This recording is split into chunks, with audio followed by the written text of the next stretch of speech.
بسم اللہ الرحمن الرحیم۔ یہ جو مسئلہ تھا گز اور سہم والا، اس میں 4 باتیں تو کل بتا دی تھیں، جس میں خلاصہ یہ تھا کہ گز اور سہم کے بارے میں امام صاحب کا اور صاحبین کا اختلاف ہے۔ امام صاحب کے نزدیک گز میں تعین ہے، صاحبین کے نزدیک گز میں اشاعت ہے، اور سہم میں امام صاحب کے نزدیک اشاعت ہے۔ تو اس وجہ سے جو ہے وہ مسئلے میں فرق ہے، اور اگر یہ مسئلہ حل ہو جاتا ہے تو اس کے ساتھ جو ہے وہ اختلاف بھی ختم ہو جائے گا۔ دوسرا یہ بھی بتا دیا تھا کہ امام خصاف رحمۃ اللہ علیہ کا جو خیال ہے کہ امام صاحب کے مسلک میں یہ جو گز کی صورت میں بے فاسد ہونے کا مسئلہ ہے، وہ اس بات پر مبنی ہے کہ مشتری کو جو ہے تمام گز نہیں معلوم، تو وہ بھی بتا دیا تھا کہ اس سے کوئی فرق نہیں پڑتا۔ تیسرا مسئلہ یہ تھا کہ اگر کسی نے گٹھری خریدی ہے اور یہ خیال تھا کہ جو ہے اس میں 10 کپڑے ہیں لیکن 9 نکلے 11 نکلے تو کیا حکم ہے۔ اور پھر اس کے بعد چوتھا مسئلہ یہ بھی بتا دیا تھا کہ کچھ حضرات نے سمجھا ہے کہ امام صاحب کے نزدیک کمی کی صورت میں بھی جائز نہیں ہونا چاہیے، صرف زیادتی کی صورت میں جائز ہونا چاہیے کپڑے کی گٹھری میں، تو اور اس کو جو ہے انہوں نے ثوب حربی و مربی پر قیاس کیا تھا، تو وہ بھی بتا دیا تھا کہ نہیں ایسا نہیں ہے، بلکہ نقصان والی صورت میں تو امام صاحب کے نزدیک جائز ہے، اضافے والی صورت میں جائز نہیں ہے۔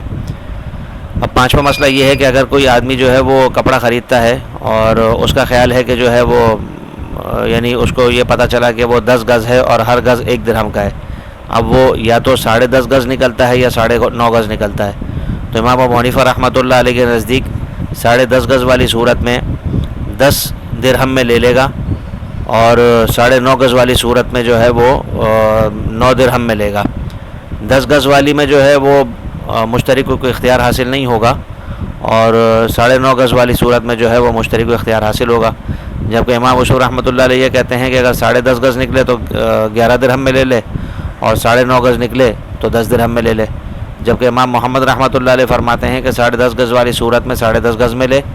اور 9.5 گز والی صورت میں 9.5 درہم میں لے، اور بہرحال مشتری کو اختیار ہوگا۔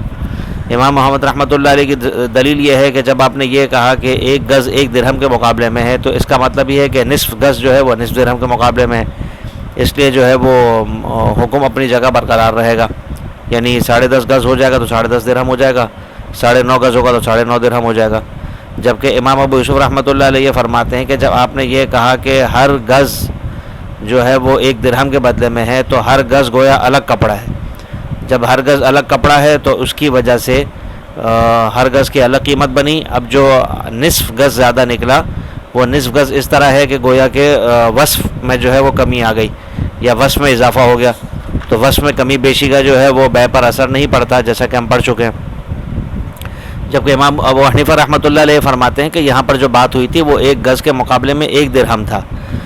اگر جس طریقے سے درہم کو نصف کر دیا جائے تو اس کو صرف درہم نہیں کہا جاتا، لفظ درہم کا اس پر اطلاق نہیں ہوتا بلکہ نصف درہم کہا جاتا ہے، تو اسی طریقے سے یہاں پر بھی جب اس نے دیکھا کہ بھائی آدھا گز نکلا ہے، تو اس صورت میں یہ گز نہیں ہوا بلکہ آدھا ہے، اور بے کے دوران جو یعنی اصل تو یہ تھا کہ گز صفت ہوتا، لیکن بے میں کیونکہ گز کو اصل کی حیثیت حاصل ہو گئی، مقدار کی حیثیت حاصل ہو گئی تھی، اس وجہ سے جو ہے وہ گز کے مقابلے میں روپیہ آ گیا تھا اور گز اصل بن گیا تھا۔ اب یہاں پر جو ہے وہ جب تک پورا گز نکل رہا تھا تب تک تو ٹھیک تھا، لیکن اگر جو ہے وہ آدھا گز کم نکلا یا زیادہ نکلا، تو اس صورت میں کیونکہ وہ گز مطلوب تھا، گز رہا نہیں، آدھا گز ہو گیا، تو آدھے گز میں حکم جو ہے واپس صفت کی طرف لوٹ جائے گا جو گز میں اصل تھا۔ تو اس وجہ سے امام ابو حنیفہ رحمۃ اللہ علیہ فرماتے ہیں کہ جہاں پر کمی ہو جائے وہاں پر تو اس کو اختیار ہے کہ چاہے تو لے چاہے تو چھوڑ دے، کیونکہ گویا کہ صفت میں کمی آ گئی، صفت کی کمی کی صورت میں مشتری کو اختیار حاصل ہو جاتا ہے۔ البتہ اگر اضافہ ہو گیا تو ایسا ہے کہ گویا کہ معیب چیز خرید رہا تھا اور اس کی جگہ جو ہے وہ چیز صحیح نکل آئی۔ اب یہ جو سارا مسئلہ ہے یہ اس صورت میں ہے کہ جب کپڑے کے اندر جو ہے وہ یعنی جیسے ہم نے پڑھا کہ کپڑے میں کہیں سے کمی ہو رہی کہیں بیشی ہو رہی ہے اوصاف وغیرہ کے اعتبار سے، تو اس میں یہ مسئلہ تھا۔ اب جیسے ایک کپڑا ہے کرباس، اس میں کیونکہ اس کے جوانب میں کوئی تفاوت نہیں ہوتا، اس کو کہیں سے بھی کاٹ لیں چیز ایک ہی جیسی نکلتی ہے، تو اس صورت میں کمی بیشی ہو تو مشتری کے لیے جو ہے وہ اضافے کی صورت میں تو یہ اضافہ لینا جائز نہیں ہوگا، کیونکہ وہ گز یعنی یہ جو کرباس ہے اس کے اندر وہ گویا کہ وہ صفت نہیں رہا ہے بلکہ اصل بن گیا ہے جو گز ہے، کیونکہ وہاں پر کبھی بیشی نقصان نہیں پہنچاتی، اور اسی وجہ سے کرباس میں سے اگر کوئی ایک گز کاٹ کے بیچنا چاہے تو بیچ بھی سکتا ہے، کیونکہ وہاں پر جو ہے وہ کپڑے میں فرق نہیں پڑتا۔ اب رہ گئی یہ بات کہ اس مسئلے میں فتویٰ کس کے قول پر ہو، تو البحر الرائق میں تو ترجیح اس کو دی ہے کہ وہ فتویٰ اس پر ہونا چاہیے امام محمد رحمۃ اللہ علیہ کے قول پر، کیونکہ اس میں جو ہے وہ لوگوں کو سہولت ہے، جبکہ شامی میں جو ہے وہ مختلف یعنی وجوہات بیان کر کے یہ بتایا گیا ہے کہ متون میں بھی کیونکہ امام ابو حنیفہ رحمۃ اللہ علیہ کے قول کو ذکر کیا گیا ہے، اور امام ابو حنیفہ رحمۃ اللہ علیہ کے قول پر جو ہے فقہاء نے فتویٰ بھی ذکر کیا ہے، اس لیے امام ابو حنیفہ کے قول پر فتویٰ ہونا چاہیے۔ البتہ جیسے پیچھے بھی ہم نے پڑھا تھا کہ جہاں پر سہولت ہو عوام کے لیے وہاں پر سہولت کو مد نظر رکھنا چاہیے، اس لیے بہتر یہ معلوم ہوتا ہے کہ امام محمد رحمۃ اللہ علیہ کے قول پر فتویٰ دے دیا جائے۔